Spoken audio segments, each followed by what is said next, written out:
Selamat pagi semua. Berikut adalah materi UTK Kepegawaian untuk kelas 11 semester 1 pada bab pertama, yaitu memahami administrasi kepegawaian. Ini adalah indikator pencapaian kompetensi, yang artinya kalian akan dianggap kompeten jika yang pertama, mampu menjelaskan pengertian administrasi. Yang kedua, menjelaskan pengertian tenaga kerja pada umumnya. Yang ketiga, menjelaskan pengertian pegawai. Yang keempat, mengemukakan pengertian administrasi kepegawaian. Yang kelima, menguraikan prinsip-prinsip administrasi kepegawaian. Yang keenam, menerangkan fungsi administrasi kepegawaian. Yang ketujuh, menjelaskan asas pembinaan pegawai. Dan yang ke-8, melakukan identifikasi ruang lingkup administrasi kepegawaian. Yang ke-9, mengelompokkan ruang lingkup administrasi kepegawaian. Itu adalah indikator pencapaian kompetensi untuk bab 1. Berikut adalah materi pembelajarannya. Yang pertama adalah pengertian administrasi.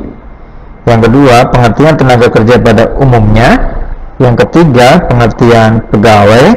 Yang keempat, pengertian administrasi kepegawaian. Yang kelima, prinsip-prinsip administrasi kepegawaian. Kemudian yang keenam, fungsi administrasi kepegawaian. Yang ketujuh, asas-asas pembinaan pegawai. Itu materi pembelajaran untuk bab 1. Baik, kita langsung masuk ke materi yang pertama. Itu adalah pengertian administrasi. Yang pertama, pengertian administrasi menurut Sondang P. Siagian. Administrasi adalah keseluruhan proses kerjasama antara dua orang atau lebih berdasarkan rasionalitas tertentu untuk mencapai tujuan yang telah ditetapkan. Jadi menurut Sondang P. Siagian, jika ada dua orang atau lebih melakukan proses kerjasama, ada dua orang melakukan proses kerjasama untuk mencapai tujuan tertentu. Jadi kerjasama ini ada tujuannya yang jelas dan dilakukan secara rasional, masuk akal, maka itu bisa dianggap sebagai administrasi. Ada dua orang, misalnya kalian melakukan mendapatkan tugas kelompoknya dua orang. Nah, disitulah akan terjadi proses administrasi. Kalian bisa berbagi tugas, satu mengerjakan soal nomor 1 misal, yang kedua mengerjakan soal nomor 2, atau satu mengerjakan, yang satu mencari kekurangannya, atau yang satu mengoreksi pekerjaan yang pertama, siapa tahu masih ada yang kurang, atau yang satu mengetik, yang satu membaca. Di situ adalah proses kerjasama untuk mencapai tujuan, maka itu bisa disebut sebagai administrasi. Kemudian yang kedua, administrasi adalah cabang dari manajemen yang berkaitan dengan pelaksanaan pekerjaan kantor yang efisien, kapan dan di mana pekerjaan itu harus dilakukan. Ini menurut William Leffingwell dan Edwin Robinson. Jadi menurut mereka, ketika administrasi, sesuatu dikatakan sebagai administrasi adalah jika ada pelaksanaan pekerjaan kantor. Jika di situ ada pekerjaan kantor seperti menulis, mencatat, mengetik, menggandakan, menyimpan, atau mengarsip, maka itu bisa disebut sebagai administrasi. Tapi pekerjaan itu harus efisien dan ada tempat atau di mana pekerjaan itu harus dilakukan. Jadi ketika ada pekerjaan kantor dilakukan secara efisien, kemudian ditentukan kapan dan di mananya, maka itu disebut sebagai administrasi. Misalnya sebagai karyawan, kalian melakukan pekerjaan kantor di sebuah kantor di jalan ini dari jam sekian sampai dengan jam sekian, maka itu bisa disebut sebagai kegiatan administrasi. Kemudian menurut George Terry, Administrasi adalah pengendalian dan pengorganisasian kerja serta mobilisasi mereka yang menerapkannya untuk mencapai tujuan yang ditetapkan. Jadi menurut Josh, administrasi adalah pengendalian. Ya, jadi situ ada pengendalian, ada pengawasan, kemudian ada pengorganisasian. Di situ ada pengorganisasian, pembagian tugas, pembagian kerja. Kemudian ada mobilisasi. Di situ dia lakukan penggerakan. Ya, mereka diminta untuk melakukan sesuatu, diarahkan agar melakukan pekerjaan tertentu, ya. Dan di situ ada tujuan yang harus dicapai. Itu pengertian administrasi menurut Josh Terry. Selanjutnya adalah pengertian tenaga kerja. Yang pertama menurut Undang-Undang Nomor 13 Tahun 2003. Pasal 1 ayat 2.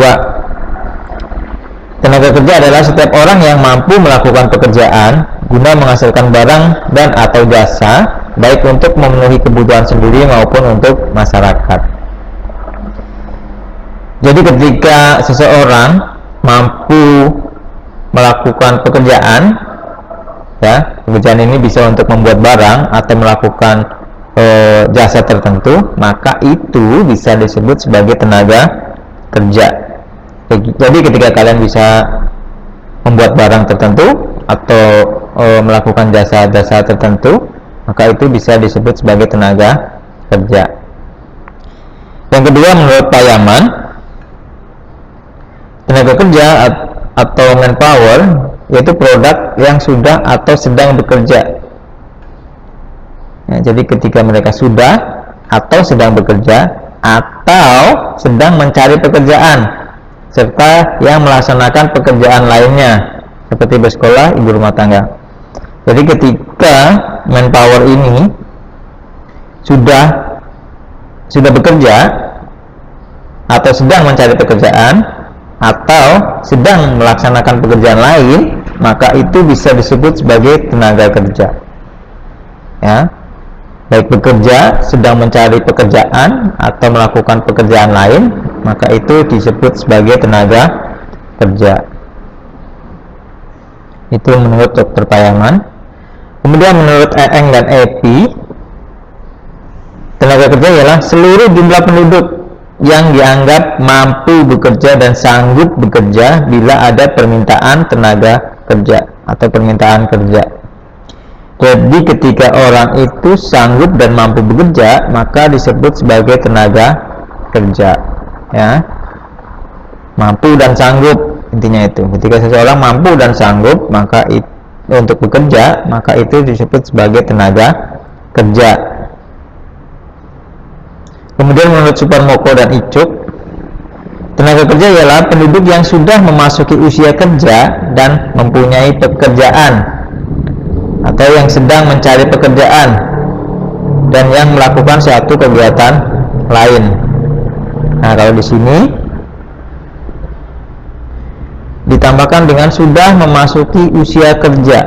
Ya, ketika seseorang sudah memasuki usia kerja, kemudian dia mempunyai pekerjaan atau sedang mencari pekerjaan atau sedang melakukan kegiatan lain, maka itu bisa dianggap sebagai tenaga kerja. Ya, ketika sudah memasuki usia kerja, sedang bekerja atau mencari pekerjaan atau melakukan pekerjaan lain.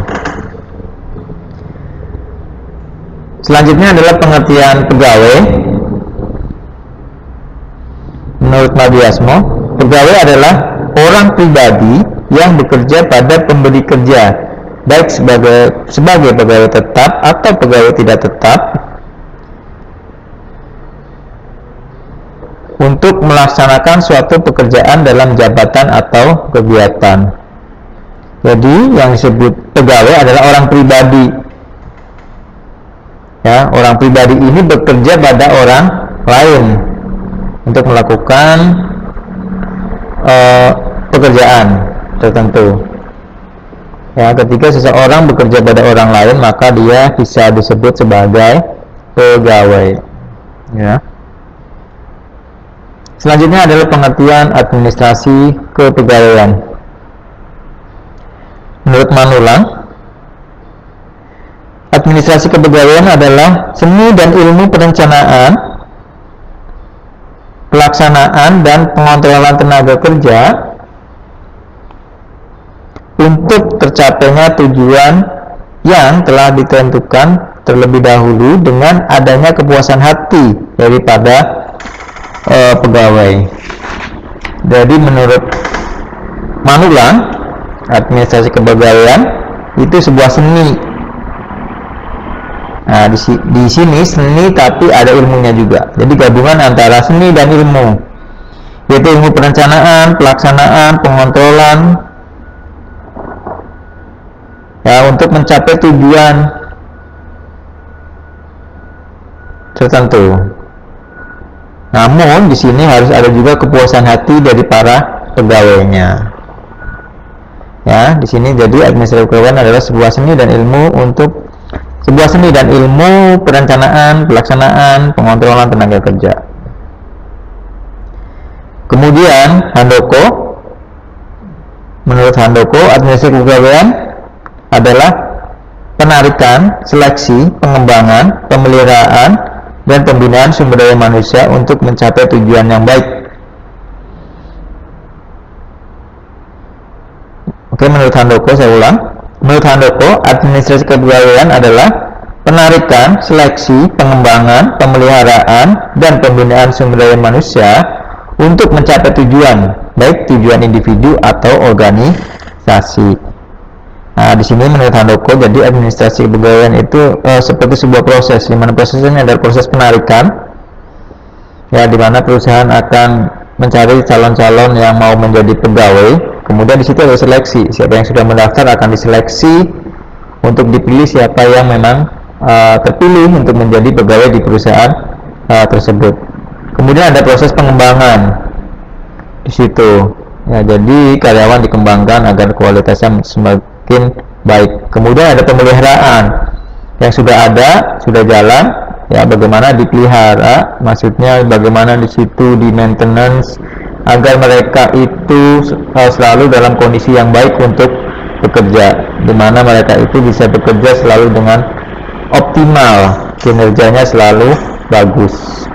Kemudian ada pembinaan sumber daya manusia juga, ya, di situ ada pembinaannya juga, ya, ketika ini dilakukan untuk mencapai tujuan-tujuan, baik tujuannya individu, misalnya tujuan individu bekerja, ya, pegawai di situ adalah untuk mencari penghasilan, ataupun organisasi bisa untuk mencari laba atau untuk melaksanakan pekerjaan-pekerjaan tertentu jika itu memang organisasinya bukan untuk mencari laba, misalnya untuk melakukan pelayanan terhadap masyarakat.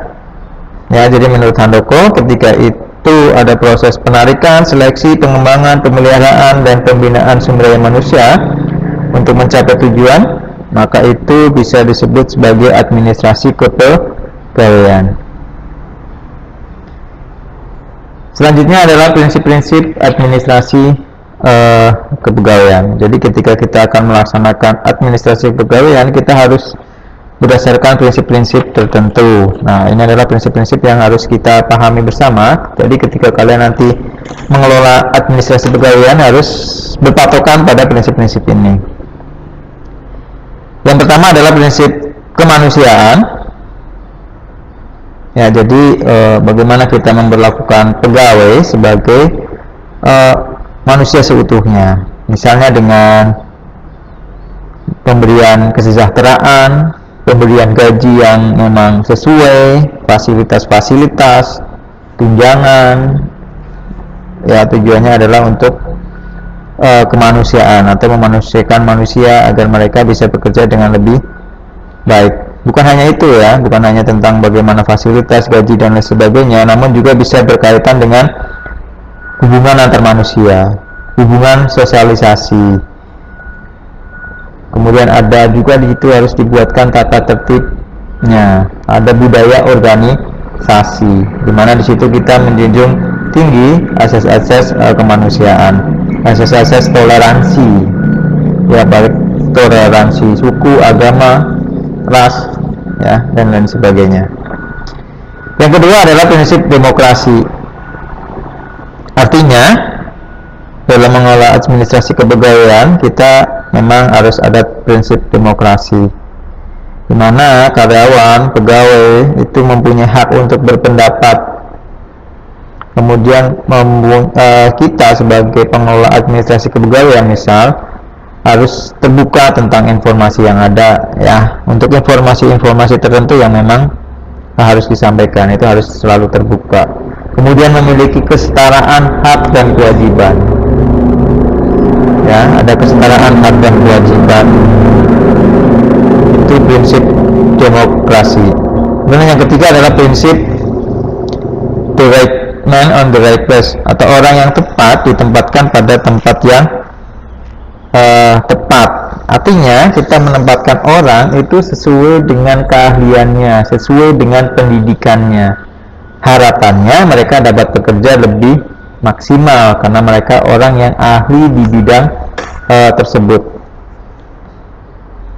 Hal ini nanti akan terjadi di mutasi, misal di promosi, misal ketika seseorang memang ahlinya di bidang tertentu, dia bisa dipindahkan ke bidang tersebut.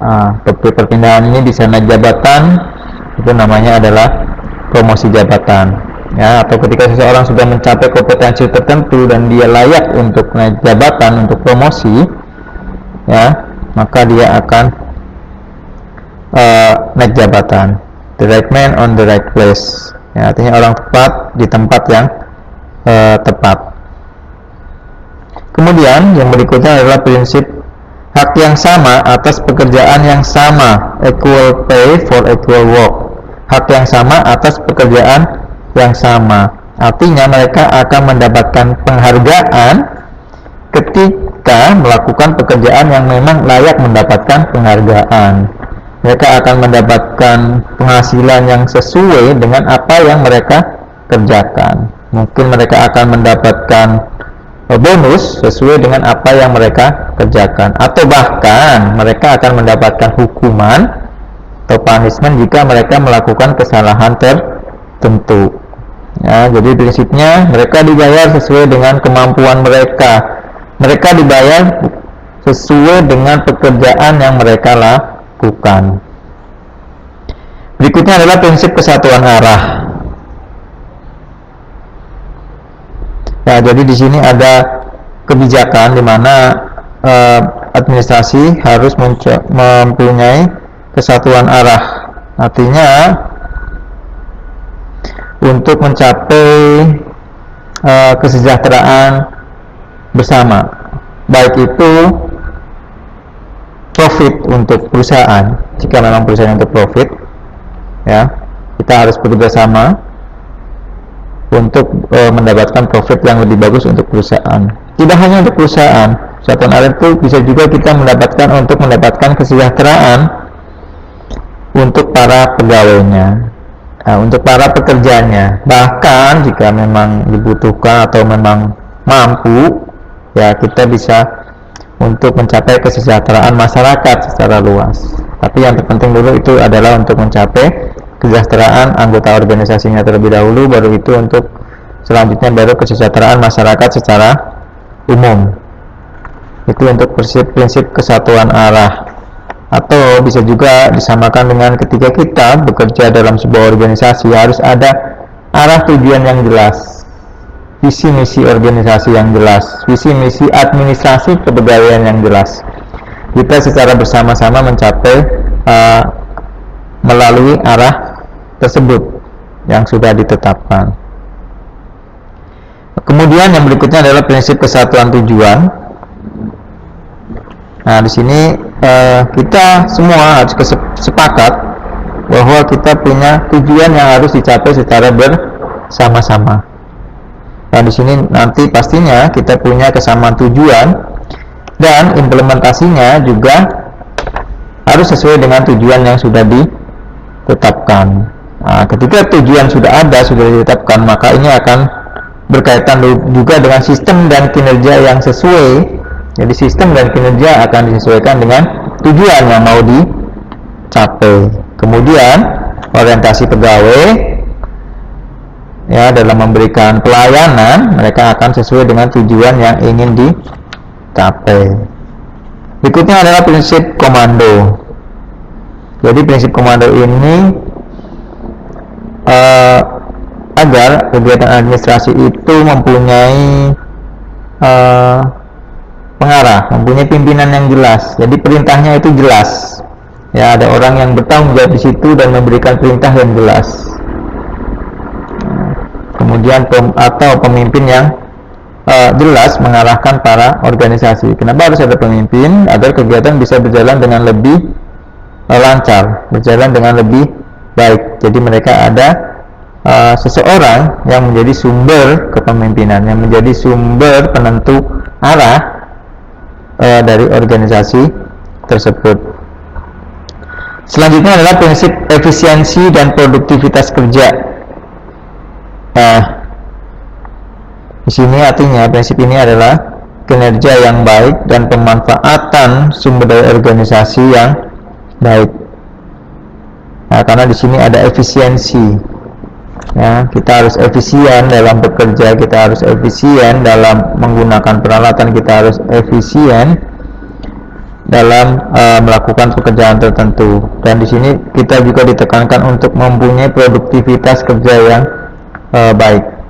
Ya, jadi di sini sebisa mungkin nanti kegiatan administrasi itu harus efisien, hanya agar dapat dicapai dengan lebih baik dan nanti bisa mencapai produktivitas yang lebih tinggi. Misalnya ketika kita memang bisa membuat formulir untuk pendataan pegawai, misal kita buat formulir yang efisien, misalnya kita biasa menggunakan kertas, kemudian kalau menulis, kemudian dicatat, kemudian diarsip, disimpan, ya mungkin itu akan terlalu lama. Kita bisa melakukan dengan lebih cepat dan efisien, misalnya dengan menggunakan teknologi, misal dengan memanfaatkan Google Form, kemudian kita simpan di server.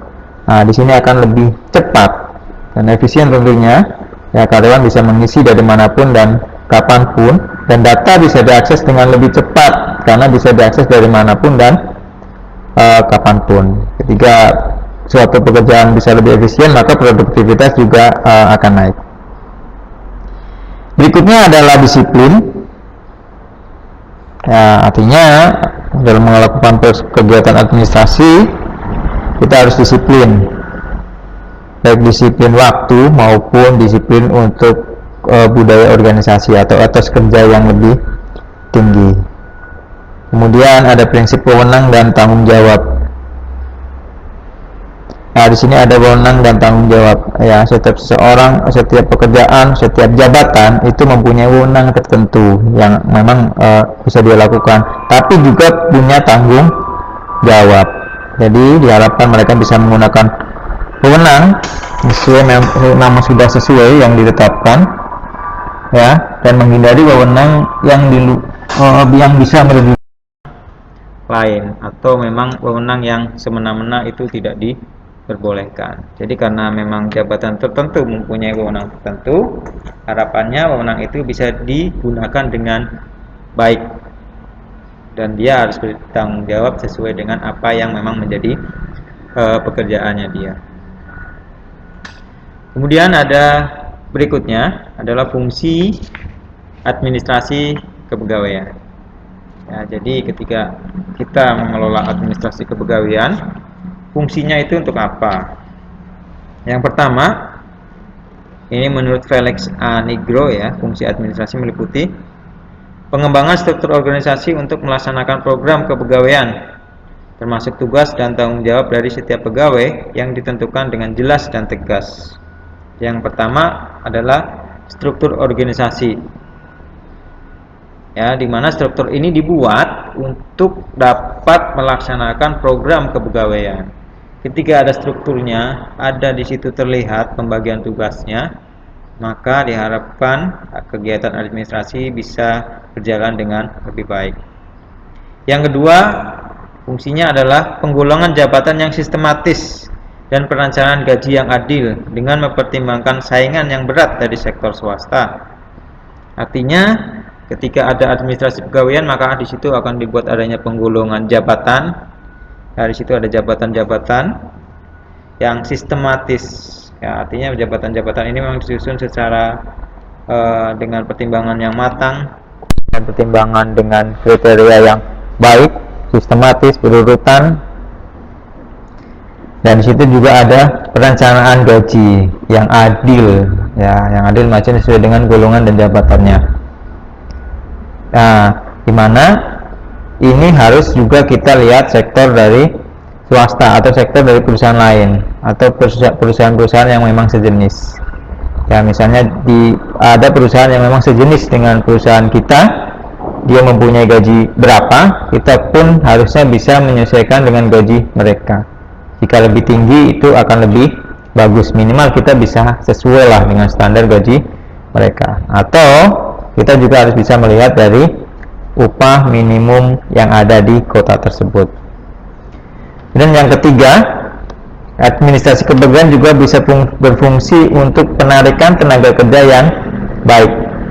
Ketika kita melaksanakan administrasi dengan baik, maka proses penarikan tenaga kerja juga bisa dilakukan dengan prosedur yang benar. Ketika prosedurnya benar, maka kita bisa mendapatkan tenaga kerja yang baik.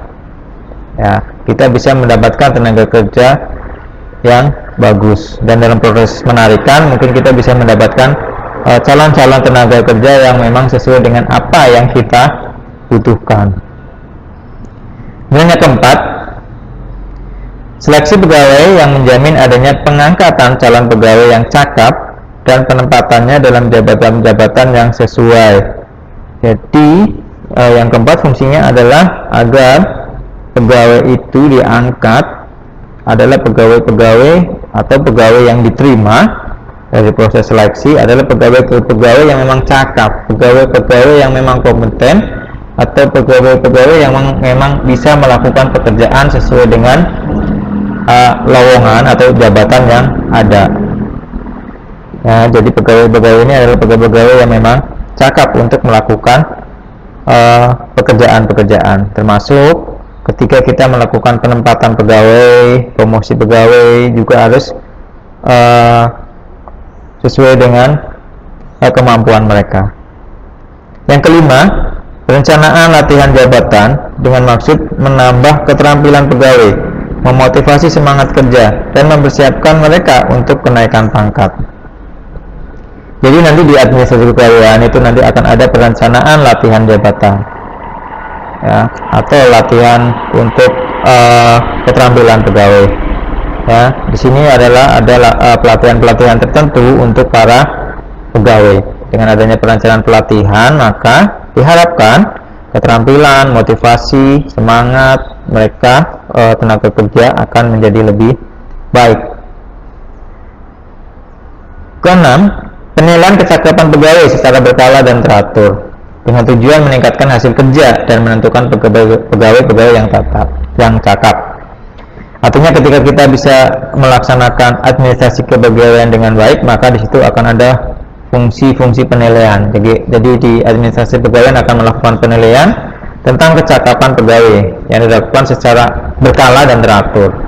Ya, seperti kalian sekolah mungkin akan ada nilai rapotnya, maka pegawai juga akan ada nilai rapotnya. Nilai rapot ini ya yang akan menjadi dasar pegawai itu akan naik pangkat, naik jabatan, naik gaji. Ya, pegawai itu dinilai baik, pegawai itu dinilai kurang.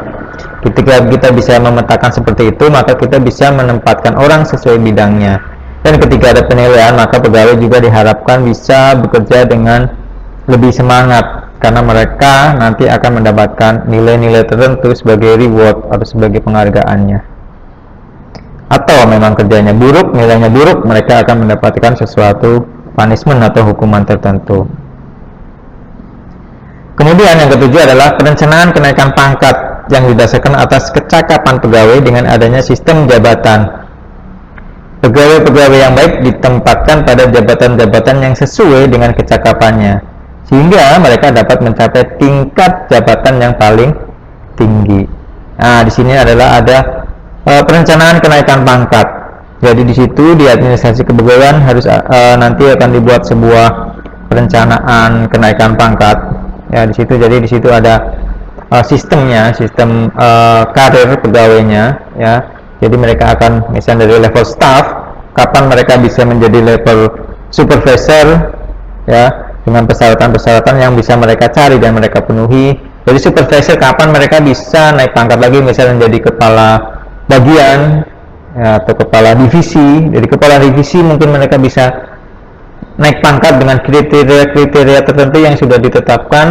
Mereka bisa menjadi manajer, ya, kemudian menjadi direktur. Itu semua dibuat semacam perencanaan untuk kenaikan pangkat mereka. Kemudian yang ke-8, adanya kegiatan-kegiatan untuk memperbaiki hubungan antar manusia. Artinya di sini juga dalam administrasi kepegawaian ada kegiatan-kegiatan yang bisa membuat hubungan antar manusia menjadi lebih baik. Misalnya hubungan kerjasama, ya, hubungan lain sebagainya. Ketika ada hubungan-hubungan yang baik, maka pekerjaan mereka di kantor akan menjadi lebih baik juga. Misalnya ada kegiatan gathering antar karyawan sehingga mereka bisa saling berinteraksi, ya, kemudian mungkin ada kegiatan mengunjungi karyawan yang sedang dirawat di rumah sakit, atau mungkin ada kegiatan yang memberikan semacam bingkisan, semacam ucapan selamat untuk mereka yang menikah atau mempunyai anak, dan lain sebagainya. Kegiatan-kegiatan yang memang memperbaiki hubungan antar manusia. Kemudian yang ke-9 adalah adanya kegiatan-kegiatan yang memelihara dan mempertahankan moral serta disiplin pegawai. Ya, di sini adalah kegiatan-kegiatan yang membuat para pegawai itu menjadi semakin disiplin, semakin mempunyai nilai moralitas yang tinggi. Ya, ini adalah untuk membentuk budaya organisasi yang baik. Jadi kegiatan-kegiatan ini harus selalu dipelihara.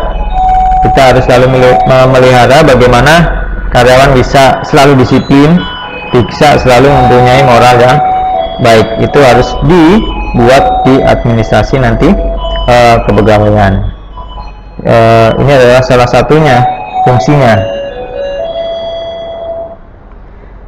Kemudian kita lanjut untuk asas pembinaan pegawai.